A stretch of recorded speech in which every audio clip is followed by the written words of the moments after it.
আমার কাছে মনে হয় এতগুলা টেস্ট খেলার পর বা আলহামদুলিল্লাহ যে কয়টাই উইকেট হয়েছে, একটা ম্যাচ দেখে যারা মানে ক্রিটিসিজম করে আমার মনে হয় না তারা খেলা বোঝে। প্রত্যেকটা প্লেয়ারেরই স্বপ্ন যে আমি সেরাদের থেকে সেরা হব। তো আমার মনেও ওইটা চায় যে আমি কতটুকু ভালো করতে পারলাম।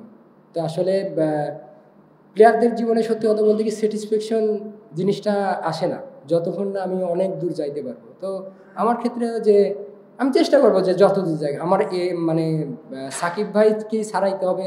সাকিব ভাই অনেক কিছু করছে দেশের জন্য বা সামনেও করবে ইনশাল্লাহ, এই দোয়াই থাকবে।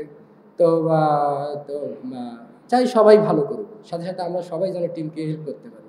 হ্যাঁ অবশ্যই তারা অনেক ভালো টিম। তাদের আপনি বোলিং লাইন আপ দেখলে দেখবেন যে তারা ভালো লাইন লেন্থে বল করে। সেদিক থেকে কন্ডিশন আমাদের সেই হিসাব করলে দেখা যাচ্ছে আর আমরা আজকে যেভাবে কামব্যাক করছি আলহামদুলিল্লাহ।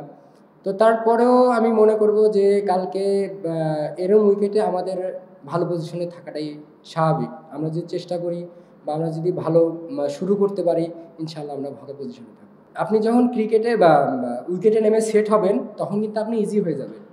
সেট হওয়া না পর্যন্ত যে কোনো ওয়ার্ল্ডের যে কোনো ব্যাটসম্যানের জন্যই টাফ, সেটা উইকেট যেমনই হোক।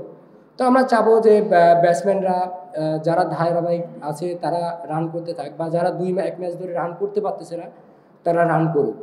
তো আসলে আলটিমেটলি ক্রিকেট খেলাটা রানের খেলা। তো ইনশাল্লাহ আমরা ভালো কিছু করব।